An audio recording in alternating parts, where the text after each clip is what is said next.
अंजना सुंदरी का विवाह 15वां पर्व कथा। अथानंतर उन्हीं मुनिराज के पास हनुमान और विभीषण ने भी अभिप्राय को सुदृढ़ कर गृहस्थों के व्रत ग्रहण किए। गौतम स्वामी कहते हैं कि विद्वान लोग सुमेरु पर्वत की स्थिरता की उस प्रकार प्रशंसा नहीं करते जिस प्रकार की परम निश्चलता को प्राप्त हैं हनुमान के शील और सम्यक दर्शन की करते हैं। इस प्रकार जब गौतम स्वामी ने सौभाग्य आदि के द्वारा हनुमान की अत्यधिक प्रशंसा की तब उत्कट रोमांच को धारण करता हुआ श्रेणिक बोला कि हे गणनाथ, हनुमान कौन? इसकी क्या विशेषता है? कहाँ किससे इसकी उत्पत्ति हुई है? हे भगवन, मैं इसका चरित्र यथार्थ में जानना चाहता हूँ। तदंतर सत्पुरुष का नाम सुनने से जिन्हें अत्यधिक हर्ष उत्पन्न हो रहा था ऐसे गंधर्व भगवान आह्लाद उत्पन्न करने वाली वाणी में कहने लगे, हे राजन, विजया पर्वत की दक्षिण श्रेणी में 10 योजन का मार्ग लांघकर आदित्यपुर नामक एक मनोहर नगर है। वहां के राजा प्रहलाद और उनकी रानी का नाम केतुमती था। इन दोनों के पवंती नाम का उत्तम पुत्र हुआ। पवंती के विशाल वक्षस्थल को लक्ष्मी ने अपना निवास स्थल बनाया था। उसे पूर्ण यौवन देख संतान विच्छेद का भय रखने वाले पिता ने उसके विवाह की चिंता की। गौतम स्वामी कहते हैं कि हे राजन, यह कथा तो अब रहने दो। दूसरी कथा हृदय में धारण करो जिससे कि पवंती के विवाह की चर्चा संभव हो सके। इसी भरत क्षेत्र के अंत में महासागर के निकट आग्नेय दिशा में एक दंती नाम का पवंत है, जो बड़ी बड़ी गगनचुंबी चमकीले शिखरों से युक्त है, नाना प्रकार के वृक्ष और औषधियों से व्याप्त है तथा जिसके लंबे चौड़े किनारे उत्तमोत्तम झरनों से युक्त हैं। महेंद्र के समान पराक्रम को धारण करने वाला महेंद्र विद्याधर उत्तम नगर बसाकर जब से उस पर्वत पर रहने लगा था तभी से उस पर्वत का महेंद्रगिरी नाम पड़ गया था और उस नगर का महेंद्रनगर नाम प्रसिद्ध हो गया था।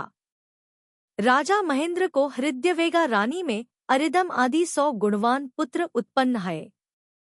उनके अंजना सुंदरी नाम से प्रसिद्ध छोटी बहन उत्पन्न हुई। वह ऐसी जान पड़ती थी मानो 3 लोक की सुंदर स्त्रियों का रूप इकट्ठा कर उसके समूह से ही उसकी रचना हुई थी। उसकी प्रभा नील कमल के समान सुंदर थी। हस्तरूप पल्लव अत्यंत प्रशस्त थे। चरण कमल के भीतरी भाग के समान थे। स्तन हाथी के गंडस्थल के तुल्य थे। उसकी कमर पतली थी, नितंब स्थूल थे। जंघाएं उत्तम घुटनों से युक्त थीं। उसके शरीर में अनेक शुभ लक्षण थे। उसकी दोनों भुजलताएं प्रफुल्ल मालती को माला के समान कोमल थी। कानों तक लंबे एवं कांतिरूपी मूठ से युक्त उसके दोनों नेत्र ऐसे जान पड़ते थे मानो कामदेव के सुदूरगामी बाण ही हों। वह गंधर्व आदि कलाओं को जानने वाली थी, इसलिए साक्षात सरस्वती के समान जान पड़ती थी और रूप से लक्ष्मी के तुल्य लगती थी। इस प्रकार अनेक गुणों से सहित वह कन्या किसी समय गोलाकार भ्रमण करती हुई गेंद खेल रही थी कि पिता की उस पर दृष्टि पड़ी। पिता ने देखा कि कन्या का शरीर नवयौवन से सुशोभित हो रहा है। उसे देख जिस प्रकार उत्तम गुणों में चित्त लगाने वाले राजा अकंपन को अपनी पुत्री सुलोचना के योग्य वर ढूंढने की चिंता हुई थी और उससे वह अत्यंत दुखी हुआ था, उसी प्रकार राजा महेंद्र को भी पुत्री के योग्य वर ढूंढने की चिंता हुई। सो ठीक ही है, क्योंकि स्वाभिमानी मनुष्यों को कन्या का दुहक अत्यंत व्याकुलता उत्पन्न करने वाला होता है। कन्या के पिता को सदा यह चिंता लगी रहती है कि कन्या उत्तम पति को प्राप्त होगी या नहीं, यह उसे चिरकाल तक रमण करा सकेगी या नहीं और निर्दोष रह सकेगी या नहीं। यथार्थ में पुत्री मनुष्य के लिए बड़ी चिंता है। अथानंतर राजा महेंद्र ज्ञानरूपी अलंकार से अलंकृत समस्त मित्रजनों को बुलाकर वर का निश्चय करने के लिए एकांत घर में गए। वहां उन्होंने मंत्रियों से कहा कि अहो मंत्रीजनों, आप लोग सब कुछ जानते हैं तथा विद्वान हैं, अतः मेरी कन्या के योग्य उत्तम वर बतलाइए। तब एक मंत्री ने कहा कि यह कन्या भरत क्षेत्र के स्वामी राक्षसों के अधिपति रावण के लिए दी जानी चाहिए, ऐसा मेरा निश्चित मत है। समस्त विद्याधरों के स्वामी रावण जैसे स्वजन को पाकर आपका प्रभाव समुद्रांत पृथ्वी में फैल जाएगा। अथवा हे राजन, रावण के पुत्र इंद्रजित और मेघनाद तरुण हैं, सो इन्हें यह कन्या दीजिए, क्योंकि उन्हें देने पर भी रावण स्वजन होगा। अथवा यह बात भी आपको इष्ट नहीं है तो फिर कन्या को स्वयं पति चुनने के लिए छोड़ दीजिए, अर्थात इसका स्वयंवर कीजिए। ऐसा करने से आपका कोई वैरी नहीं बन सकेगा। इतना कहकर जब अमरसागर मंत्री चुप हो गया, तब सुमति नाम का दूसरा विद्वान मंत्री स्पष्ट वचन बोला। उसने कहा कि रावण के अनेक पत्नियां हैं, साथ ही वह महाहंकारी है, इसलिए इसे पाकर भी उसकी हम लोगों में प्रीति उत्पन्न नहीं होगी। यद्यपि इस परम प्रतापी भोगी रावण का आकार 16 वर्ष के पुरुष के समान है, तो भी उसकी आयु अधिक तो है ही, अतः इसके लिए कन्या देना मैं उचित नहीं समझता। दूसरा पक्ष इंद्रजित और मेघनाद का रखा, सो यदि मेघनाद के लिए कन्या दी जाती है तो इंद्रजित कुपित होता है, और इंद्रजित के लिए देते हैं जो मेघनाद कुपित होता है, इसलिए ये दोनों वर भी ठीक नहीं है। पहले राजा श्रीशैन के पुत्रों में एक गणिका के निमित्त पिता को दुखी करने वाला बड़ा युद्ध हुआ था, यह सुनने में आता है, सो ठीक ही है, क्योंकि स्त्री का निमित्त पाकर क्या नहीं होता है। तदंतर जिसका हृदय सद्भिप्राय से युक्त था, ऐसा ताराध्यायन नाम का मंत्री पूर्व मंत्री के वचनों की अनुमोदना कर इस प्रकार के वचन बोला। उसने कहा कि विजयधि पर्वत की दक्षिण श्रेणी में एक कनकपुर नाम का नगर है। वहाँ राजा हिरण्याभ रहते हैं। उनकी रानी का नाम सुमना है। उन दोनों के विद्युत प्रभ नाम का पुत्र उत्पन्न हुआ है, जो बहुत भारी यश, कांति और अवस्था से अत्यंत सुंदर है। वह समस्त विद्याओं और कलाओं का पारगामी है, लोगों के नेत्रों का मानो महोत्सव ही है, गुणों से अनुपम है, और अपनी चेष्टाओं से उसने समस्त लोक को अनुरंजित कर रखा है। समस्त देव विद्याधर एक होकर भी उसे प्रयत्नपूर्वक नहीं जीत सकते हैं। ऐसा जान पड़ता है कि मानो वह तीनों लोकों की शक्ति इकट्ठी कर ही बनाया गया है। यदि आपकी सम्मति हो तो यह कन्या उसे दी जावे, जिससे योग्य दंपतियों का चिरकाल के लिए संयोग उत्पन्न हो सके। तदंतर संदेहपारक नाम का मंत्री सिर हिलाकर तथा चिरकाल तक नेत्र बंद कर निम्नांकित वचन बोला। उसने कहा कि यह निकट भव्य है तथा निरंतर ऐसा विचार करता रहता है कि मेरे पूर्वज कहाँ गए। सो इससे जान पड़ता है कि यह संसार का स्वभाव जानकर परम वैराग्य को प्राप्त हो जाएगा। जिसकी आत्मा विषयों में अनासक्त रहती है, ऐसा यह कुमार 18 वर्ष को अवस्था में भोगरूपी महाआलान का भंग कर गृहस्थ अवस्था छोड़ देगा। वह महामना बहिरंग और अंतरंग परिग्रह का त्याग कर तथा केवल ज्ञान उत्पन्न कर निर्वाण को प्राप्त होगा। सो जिस प्रकार जगत को प्रकाशित करने वाले चंद्रमा से रहित होने पर रात्रि शोभाहीन हो जाती है, उसी प्रकार इससे वियुक्त होने पर यह बाला शोभाहीन हो जावेगी। इसलिए मेरी बात सुनो। इंद्र के नगर के समान सुंदर तथा रत्नों से सूर्य के समान देदीप्यमान एक आदित्यपुर नाम का नगर है। इसमें प्रहलाद नाम का राजा रहता है, जो भोगों से युक्त है तथा विद्याधरों के बीच चंद्रमा के समान जान पड़ता है। प्रहलाद की रानी केतुमती है, जो कि सौंदर्य के कारण कामदेव की पताका के समान सुशोभित है। उन दोनों के एक पवनंजय नाम का पुत्र है, जो अत्यंत पराक्रमी, रूपवान, गुणों का सागर तथा नैरूपी आभूषणों से विभूषित है। उसका अतिशय ऊंचा शरीर अनेक शुभ लक्षणों से व्याप्त है। वह कलाओं का घर, शूरवीर तथा खोटी चेष्टाओं से दूर रहने वाला है। वह सब लोगों के चित्त में बसा हुआ है तथा 100 वर्ष में भी उसके समस्त गुणों का समूह कहाँ नहीं जा सकता है। अथवा वचनों के द्वारा जो किसी का ज्ञान कराया जाता है वह अस्पष्ट ही रहता है। इसलिए देवतुल्य कांति को धारण करने वाले इस युवा को स्वयं जाकर ही देख लीजिए। तदंतर कर्ण मार्ग को प्राप्त हुए पवनंजय के उत्कृष्ट गुणों से सब लोग परम हर्ष को प्राप्त हो आंतरिक प्रसन्नता प्रकट करने लगे तथा कन्या भी उस वार्ता को सुनकर हर्ष से इस तरह खिल उठो, जिस तरह की चंद्रमा की किरणों को देखने मात्र से कुमुदिनी खिल उठती है। अथानंतर इसी बीच में वसंत ऋतु आई और स्त्रियों के मुख कमल की सुंदरता के अपहरण में उद्यत शीतकाल समाप्त हुआ।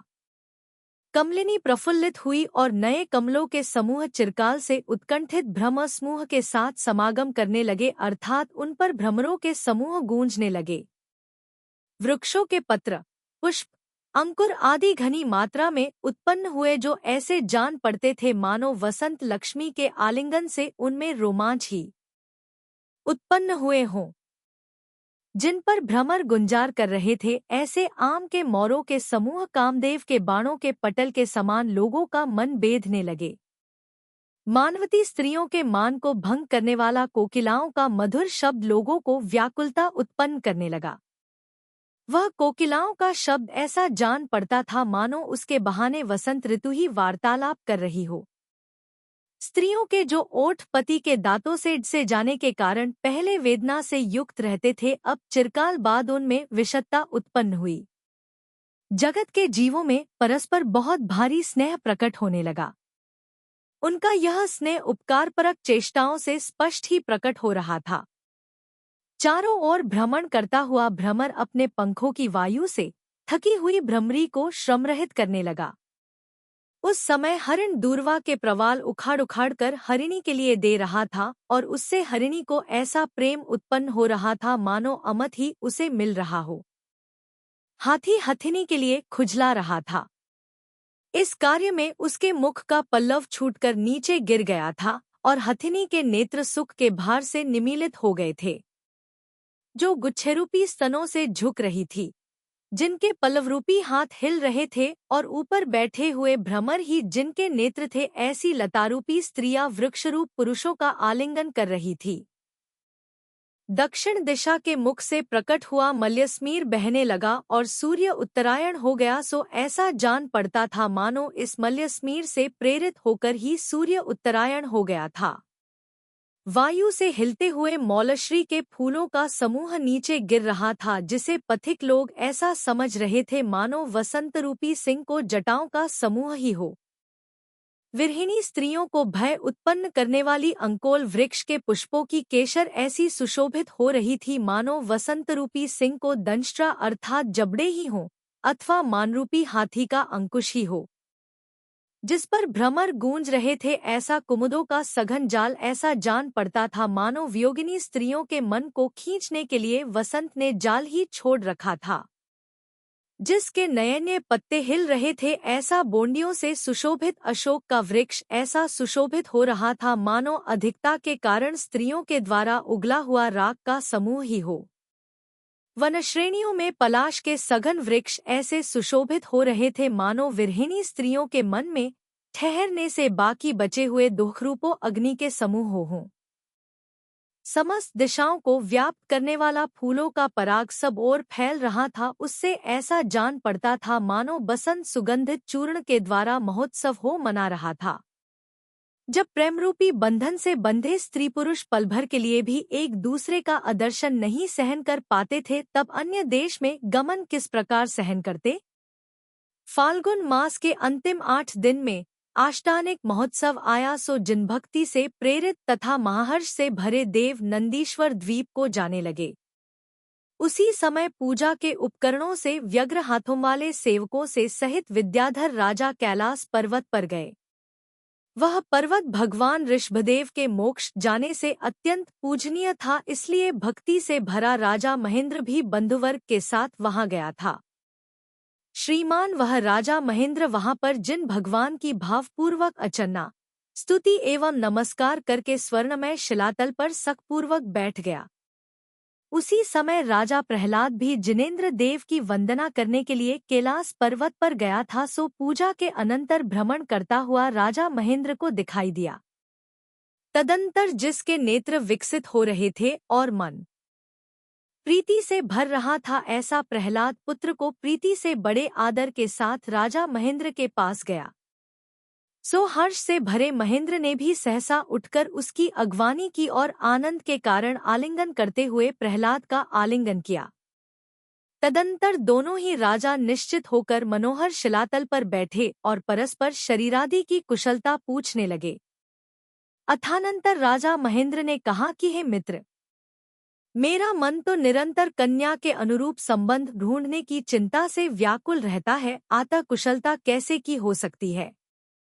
मेरी एक कन्या है जो वर प्राप्त करने योग्य अवस्था में है, किसके लिए उसे दूं, इसी चिंता में मन घूमता रहता है। रावण बहुपत्नीक है, अर्थात अनेक पत्नियों का स्वामी है, और इसके पुत्र इंद्रजित तथा मेघनाद किसी एक के लिए देने से शेष रोष को प्राप्त होते हैं, अतः उन तीनों में मेरी रुचि नहीं है। हेमपुर नगर में राजा कनकद्युति के विद्युत प्रभ नाम का पुत्र है, सो वह थोड़े ही दिनों में निर्वाण प्राप्त करेगा।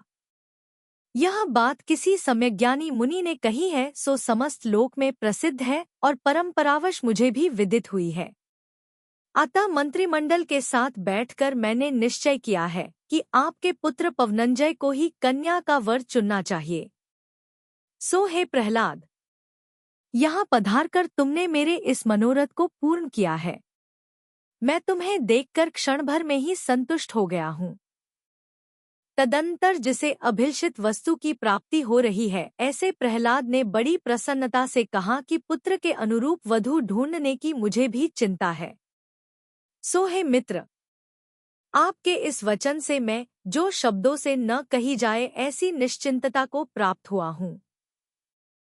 अथानंतर अंजना और पवनंजय के पिता ने वहीं मानुषोत्तर पर्वत के अत्यंत सुंदर तट पर उनका विवाह मंगल करने की इच्छा की। इसलिए क्षण भर में ही जिनके डेरे तंबू तैयार हो गए थे तथा जो हाथी, घोड़े और पैदल सैनिकों के अनुकूल शब्दों से व्याप्त था, ऐसी उन दोनों की सेनाएं वहीं ठहर गईं। समस्त ज्योतिषियों की गतिविधि को जानने वाले ज्योतिषियों ने 3 दिन बीतने के बाद विवाह के योग्य दिन बतलाया था। पवनंजय ने परिजनों के मुख से सुन रखा था कि अंजना सुंदरी सर्वांग सुंदरी है, इसलिए उसे देखने के लिए वह 3 दिन का व्यवधान सहन नहीं कर सका। निरंतर समागम की उत्कंठा रखने वाला यह पवनंजय काम के 10 वेगों से इस प्रकार पूर्ण हो गया जिस प्रकार की युद्ध में कोई योद्धा शत्रु के बाणों से पूर्ण हो जाता है, भर जाता है। प्रथम वेग में उसे अंजनाविषयक चिंता होने लगी, अर्थात मन में अंजना की इच्छा उत्पन्न हुई। दूसरे वेग के समय बाह्य में उसकी आकृति देखने की इच्छा हुई। तीसरे वेग में मंदलंबी और गर्म सांसें निकलने लगी। चौथे वेग में ऐसा ज्वर उत्पन्न हो गया कि जिसमें चंदन अग्नि के समान संतापकारी जान पड़ने लगा। पंचम वेग में उसका शरीर फूलों की शैया पर करवटें बदलने लगा। छठे वेग में अनेक प्रकार के स्वादिष्ट भोजन को वह विष के समान मानने लगा। सातवें वेग में उसी की चर्चा में आसक्त रहकर विप्रलाप बकवाद करने लगा। आठवें वेग में उन्मत्तता प्रकट हो गई, जिससे कभी गाने लगता और कभी नाचने लगता था। कामरूपी सर्प के द्वारा डसे हुए उस पवनंजय को 9वें वेग में मूर्छा आने लगी और 10वें वेग में, जिसका स्वयं ही अनुभव होता था, ऐसा दुहक का भार प्राप्त होने लगा। गौतम स्वामी कहते हैं कि यद्यपि वह पवनंजय विवेक से युक्त था तो भी उस समय उसका चरित्र स्वच्छंद हो गया था, सो ऐसे दुष्ट काम के लिए धिक्कार हो। अथानंतर काम के उपर्युक्त वेगों के कारण पवनंजय का धैर्य छूट गया। उसका मुख निरंतर निकलने वाले श्वासोच्छ्वासों से चंचल हो गया और वह उसे अपनी हथेलियों से ढकने लगा। वह श्वेत से भरे अपने कपोलमंडल को सदा हथेली पर रखे रहता था, जिससे उसमें लालिमा उत्पन्न हो गई थी। वह शीतलता प्राप्त करने के उद्देश्य से पल्लवों के आसन पर बैठता था तथा उसे गर्म लंबी श्वासों से म्लान करता रहता था। बाणों के गहरे प्रहार से असहनीय काम को धारण करने वाला वह पवनंजय बार बार जमुहाई लेता था, बार बार सिहर उठता था और बार बार अंगड़ाई लेता था। निरंतर स्त्री का ध्यान रखने से उसकी इंद्रियों का समूह व्यर्थ हो गया था, अर्थात उसकी कोई भी इंद्रिय अपना कार्य नहीं करती थी और अच्छे से अच्छे स्थानों में भी उसे धैर्य प्राप्त नहीं होता था। वह सदा अधीर ही बना रहता था। उसने शून्य हृदय होकर सब काम छोड़ दिए थे। क्षण भर के लिए वह लज्जा को धारण करता भी था तो पुनः उसे छोड़ देता था। जिसके समस्त अंग दुर्बल हो गए थे और जिसने सब आभूषण उतारकर अलग कर दिए थे, ऐसा पवनंजय निरंतर स्त्री का ही ध्यान करता रहता था। परिवार के लोग बड़ी चिंता से उसकी इस दशा को देखते थे। वह सोचा करता था कि मैं उस कांता को अपनी गोद में बैठी कब देखूंगा और उसके कमल तुल्य शरीर का स्पर्श करता हुआ उसके साथ कब वार्तालाप करूंगा। उसकी चर्चा सुनकर तो हमारी यह अत्यंत दुख देने वाली अवस्था हो गई है, फिर साक्षात देखकर तो न जाने क्या होगा। उसे देखकर तो अवश्य ही मृत्यु को प्राप्त हो जाऊंगा। अहो, यह बड़ा आश्चर्य है कि वह मेरी सखी मनोहर होकर भी मेरे लिए दुख का कारण बन रही है। अरे भली आदमिन, तू तो बड़ी पंडिता है, फिर जिस हृदय में निवास कर रही है उसे हो दुख रूपी अग्नि से जलाने के लिए तैयार क्यों बैठी है। स्त्रियां स्वभाव से ही कोमल चित्त होती हैं, पर मेरे लिए दुख देने के कारण तुम्हारे विषय में यह बात विपरीत मालूम होती है।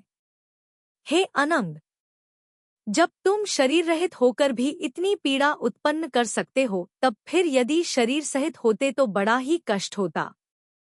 मेरे शरीर में यद्यपि घाव नहीं है तो भी पीड़ा अत्यधिक हो रही है, और यद्यपि एक स्थान पर बैठा हूँ तो भी निरंतर कहीं घूमता रहता हूँ। यदि मैं उसे नेत्रों का विषय नहीं बनाता हूँ, उसे देखता नहीं हूँ, तो मेरे ये 3 दिन कुशलतापूर्वक नहीं बीत सकेंगे। इसलिए उसके दर्शन का उपाय क्या हो सकता है जिसे प्राप्त कर चित्त शांति प्राप्त करेगा, अथवा इस संसार में करने योग्य समस्त कार्यों में परम मित्र को छोड़कर और दूसरा कारण नहीं दिखाई देता। ऐसा विचार कर पवनंजय ने पास ही बैठे हुए प्रहसित नामक मित्र से धीमी एवं गदगद वाणी में कहा। वह मित्र छाया के समान सदा पवनंजय के साथ रहता था। विक्रिया से उत्पन्न हुए उन्हीं के दूसरे शरीर के समान जान पड़ता था और सर्व विश्वास का पात्र था। उसने कहा कि मित्र, तुम मेरा अभिप्राय जानते ही हो, आथ तुमसे क्या कहा जाए। मेरी मुखरता केवल तुम्हें दुखी ही करेगी। हे सखे, तीनों लोकों की समस्त चेष्टाओं को जानने वाले एक आप को छोड़कर दूसरा ऐसा कौन उदारचेता है जिसके लिए यह दुख बताया जाए। जिस प्रकार गृहस्थ राजा के लिए, विद्यार्थी गुरु के लिए, स्त्री पति के लिए, रोगी वैद्य के लिए और बालक माता के लिए प्रकट कर बड़े भारी दुख से छूट जाता है, उसी प्रकार मनुष्य मित्र के लिए प्रकट कर दुख से छूट जाता है। इसी कारण मैं आपसे कुछ कह रहा हूँ। जब से मैंने अनवद्य सुंदरी राजा महेंद्र की पुत्री की चर्चा सुनी है, तभी से मैं काम के बाणों से अत्यधिक विकलता प्राप्त कर रहा हूँ। मन को हरने वाली उस सुंदरी प्रिया को देखे बिना मैं 3 दिन बिताने के लिए समर्थ नहीं हूँ। इसलिए ऐसा प्रयत्न करो कि जिससे मैं उसे देख सकूं, क्योंकि उसके देखने से मैं स्वस्थ हो सकूंगा और मेरे स्वस्थ रहने से आप भी स्वस्थ रह सकेंगे। निश्चय से सब प्राणियों के लिए अन्य समस्त वस्तुओं की अपेक्षा अपना जीवन ही इष्ट होता है, क्योंकि उसके रहते हुए ही अन्य कार्यों का होना संभव है। तदंतर मित्र के मन को मानो कृतकृत्य करता हुआ प्रहसित हंसकर शीघ्र ही बोला कि हे मित्र, करने योग्य कार्य का उल्लंघन करने वाले बहत कहने से क्या मतलब है, कहो मैं क्या करूं। यथार्थ में हम दोनों में पृथकपनी नहीं है। उत्तम चित्त के धारक उन मित्रों के बीच जब तक यह वार्तालाप चलता है तब तक सूर्य अस्त हो गया, सो मानो उनका उपकार करने के लिए ही अस्त हो गया था। जो पवनंजय के राग के समान लाल लाल था, अंधकार के प्रसार को चाहता था और प्रिय करने वाला था, ऐसे संध्या के आलोक से प्रेरित होकर ही मानो सूर्य अस्त हुआ था। कांता से रहित पवनंजय का दुख देखकर ही मानो जिसे करुणा उत्पन्न हो गई थी, ऐसी संध्या अपना पति जो सूर्य सो उसके पीछे चलने लगी थी उसके अनुकूल हो गई थी। तदंतर पूर्व दिशा अत्यधिक अंधकार से कृष्णता को प्राप्त हो गई, सो मानो सूर्यरूप पति के वियोग से ही मलिन अवस्था को प्राप्त हुई थी। क्षण भर में लोक ऐसा दिखने लगा मानो नील वस्त्र से ही आच्छादित हो गया हो, अथवा नीलांजन की सघन पराग ही सब ओर उड़कर गिरने लगी हो। तदंतर जब प्रकृत कार्य के योग्य समय आ गया तब उत्साह से भरे पवनंजय ने मित्र से इस प्रकार कहा, हे मित्र, उठो, मार्ग दिखलाओ, हम दोनों वहां चले जहां कि वह हृदय को हरने वाली विद्यमान है। इतना कहने पर दोनों मित्र वहां के लिए चल पड़े। उनके मन उनके जाने के पूर्व ही प्रस्थान कर चुके थे और वे महानील मणि के समान नील आकाशतल रूपी समुद्र में मछलियों की तरह जा रहे थे। दोनों मित्र क्षण भर में ही अंजना सुंदरी के घर जा पहुंचे। उसका वह घर अंजना सुंदरी के सन्निधान से ऐसा सुशोभित हो रहा था जैसा कि रत्नों के समूह से सुमेरु पर्वत सुशोभित होता है। उस भवन के 7वें खंड में चढ़कर दोनों मित्र मोतियों की जाली से छिपकर झरोखे में बैठ गए और वहीं से अंजना सुंदरी को देखने लगे। वह अंजना सुंदरी अपने मुखरूपी पूर्ण चंद्रमा की किरणों से भवन के भीतर जलने वाले दीपकों को निष्फल कर रही थी तथा उसके सफेद, काले और लाल लाल नेत्रों की कांति से दिशाएं रंग बिरंगी हो रही थी। वह स्थूल, उन्नत एवं सुंदर स्तनों को धारण कर रही थी। उससे ऐसी जान पड़ती थी मानो पति के स्वागत के लिए श्रृंगार रस से भरे हुए 2 कलश ही धारण कर रही थी। नवीन पल्लवों के समान लाल लाल कांति को धारण करने वाले तथा अनेक शुभ लक्षणों से परिपूर्ण उसके हाथ और पैर ऐसे जान पड़ते थे मानो नखरूपी किरणों से सौंदर्य को ही उगल रहे हों। उसकी कमर पतली तो थी ही, ऊपर से उस पर स्तनों का भारी बोझ पड़ रहा है, इसलिए वह कहीं टूट न जाए इस भय से ही मानो उसे त्रिवल रूपी रस्सियों से उसने कसकर बांध रखा था। वह अंजना जिन गोल गोल जांघों को धारण कर रही थी वे कामदेव के तरकस के समान अथवा मद और काम के बांधने के स्तंभ के समान अथवा सौंदर्य रूपी जल को बहाने वाली नदियों के समान जान पड़ती थी। उसकी कांति इंदिवर अर्थात नील कमलों के समूह के समान थी। वह मुक्ताफल रूपी नक्षत्रों से सहित थी तथा पतिरूपी चंद्रमा उसके पास ही विद्यमान था, इसलिए वह मूर्तिधारिणी रात्रि के समान जान पड़ती थी। इस प्रकार जिसके देखने से तृप्ति ही नहीं होती थी, ऐसी अंजना को पवनंजय एकटक नेत्रों से देखता हुआ परम सुख को प्राप्त हुआ। इसी बीच में उसकी वसंततिलका नाम की अत्यंत प्यारी सखी ने अंजना सुंदरी से यह वचन कहे कि हे सुंदरी राजकुमारी, तुम बड़ी भाग्यशालिनी हो जो पिता ने तुझे महाप्रतापी पवनंजय के लिए समर्पित किया है।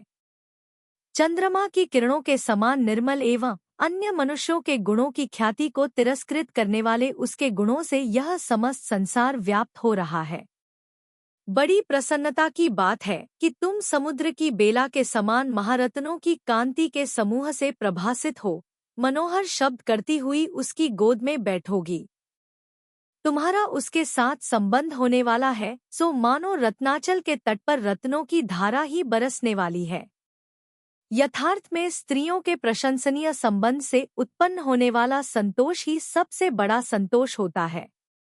इस प्रकार जब सखी वसंतमाला पवनंजय के गुणों का वर्णन कर रही थी तब अंजना मन ही मन प्रसन्न हो रही थी और लज्जा के कारण मुख नीचा कर अंगुली से पैर का नख कुरेद रही थी और खिले हुए नेत्रकमलों से जिसका मुख व्याप्त था ऐसे पवनंजय को आनंद रूपी जल का प्रवाह बहुत दूर तक बहा ले गया था।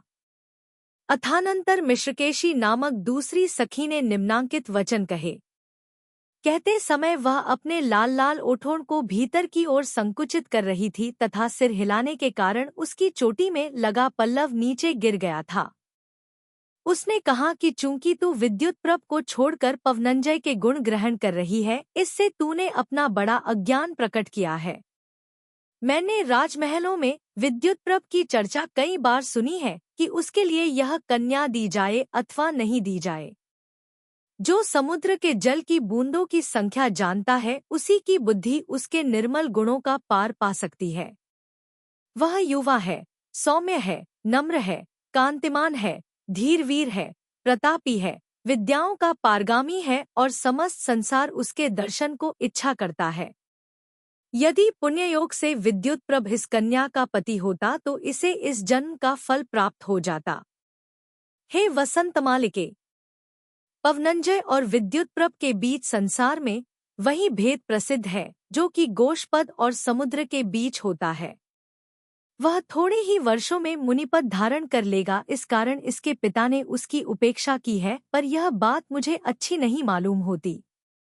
विद्युत प्रभ के साथ इसका एक क्षण भी बीतता तो वह सुख का कारण होता, और अन्य क्षुद्र प्राणी के साथ अनंत भी काल बीतेगा तो भी वह सुख का कारण नहीं होगा। तदंतर मिश्रकेशी के ऐसा कहते ही पवनंजय क्रोधाग्नि से देदीप्यमान हो गया।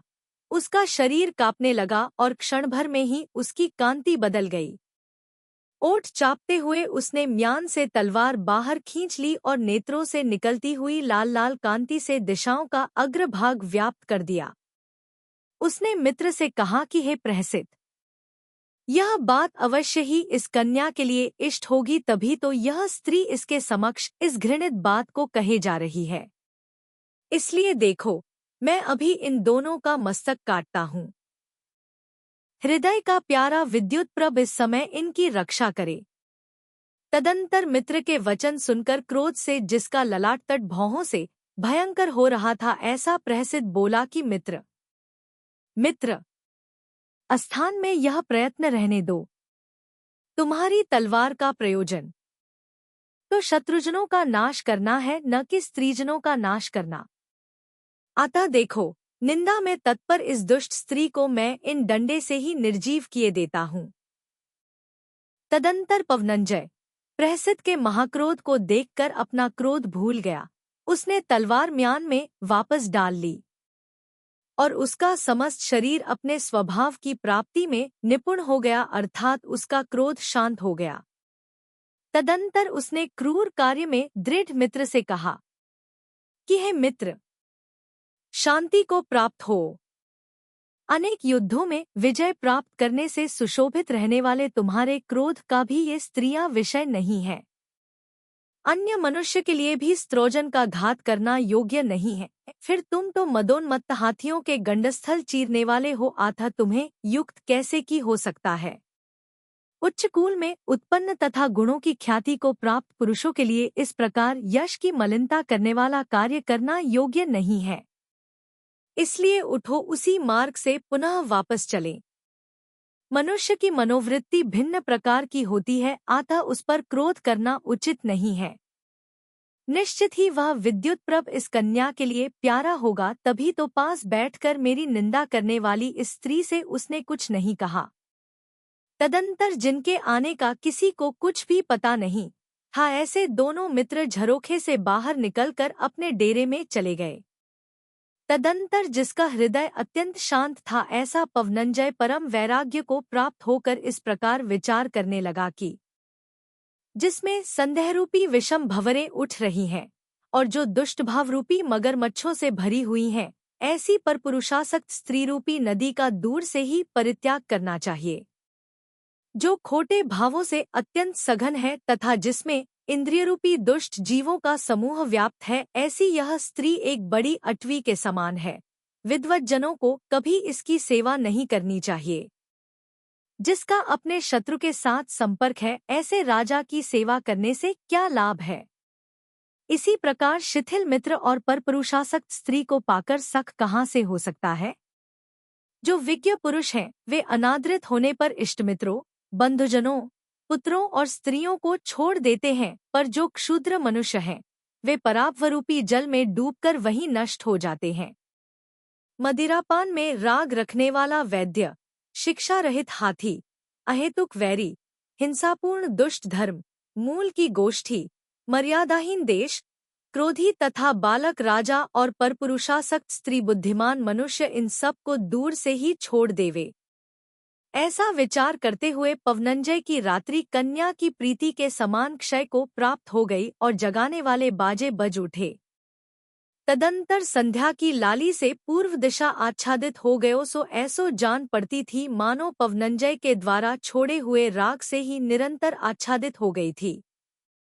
और जो लोक के क्रोध के कारण ही मानो लाल लाल दिख रहा था तथा जो जगत की चेष्टाओं का कारण था, ऐसे चंचल बिंब को धारण करता हुआ सूर्य उदित हुआ। तदंतर विराग के कारण अत्यंत अलस शरीर को धारण करता स्त्री विमुख पवनंजय प्रहसित मित्र से बोला कि हे मित्र, उससे संपर्क रखने वाली वायु का स्पर्श न हो जाए, इसलिए यहाँ समीप में भी मेरा रहना उचित नहीं है। अतः सुनो और उठो, अपने नगर की ओर चलें। यहाँ विलंब करना उचित नहीं है। प्रस्थान काल में बजने वाले शंख से सेना को सावधान कर दो। तदंतर शंखध्वनि होने पर जो क्षुभित सागर के समान जान पड़ती थी तथा जिसने प्रस्थान काल के योग्य सर्व कार्य कर लिए थे, ऐसी सेना शीघ्र ही चल पड़ी। तत्पश्चात रथ, घोड़े, हाथी, पैदल सिपाही और भेरी आदि से उत्पन्न हुआ शब्द कन्या के कान में प्रविष्ट हुआ।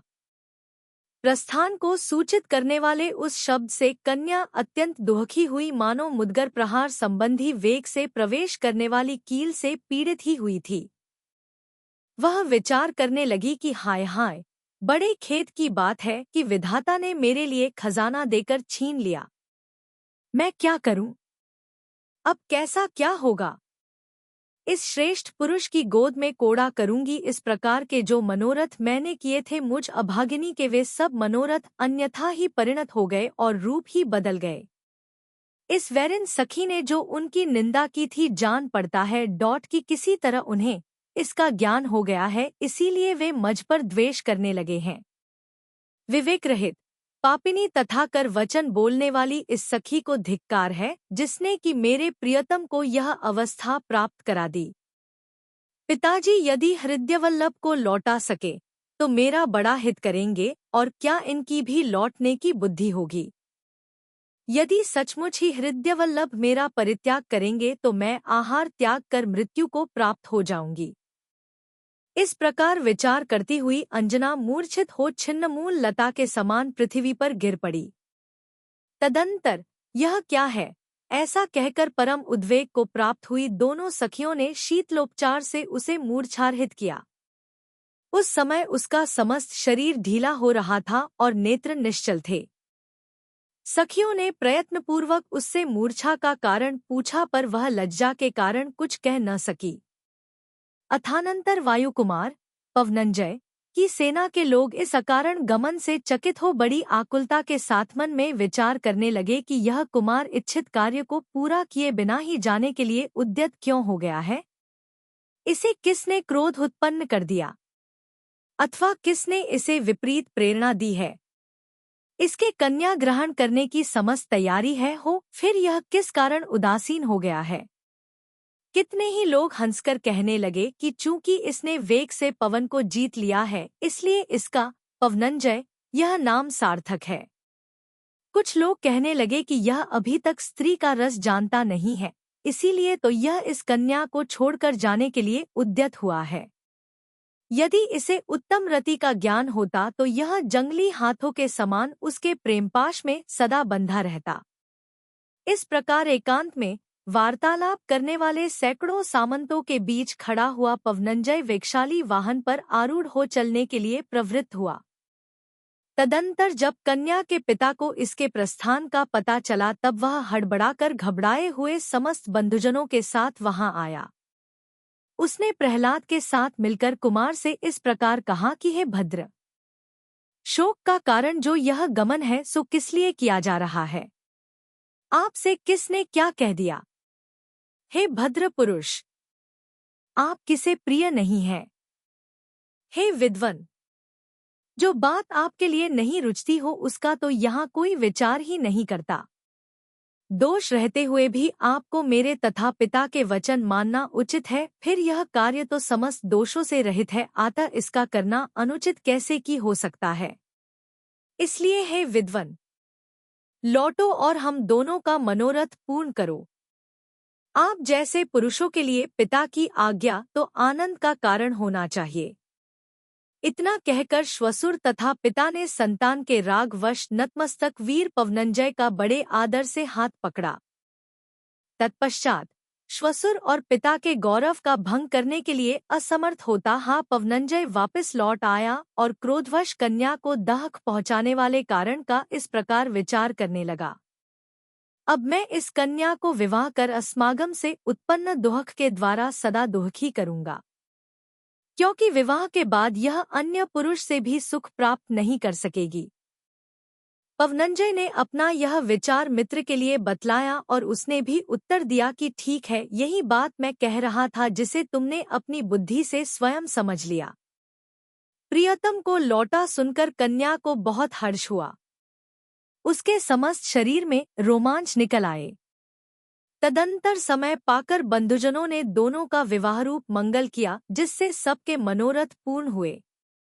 यद्यपि कन्या का हाथ अशोक पल्लव के समान शीत स्पर्श वाला था, पर उस विरक्त चित्त के लिए वह अग्नि की मेखला के समान अत्यंत उष्ण जान पड़ा।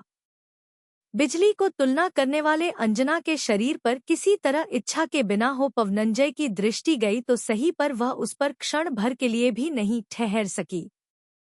यह पवनंजय इस कन्या के भाव को नहीं समझ रहा है, यह जानकर ही मानो चटकती हुई लाई के बहाने अग्नि शब्द करती हुई हंस रही थी। इस तरह विधिपूर्वक दोनों का विवाह कर शब्द करते हुए समस्त बंधुजन परम हर्ष को प्राप्त हुए। नाना वृक्ष और लताओं से व्याप्त तथा फल फूलों से सुशोभित उस वन में सब लोग बड़े वैभव से महोत्सव करते रहे।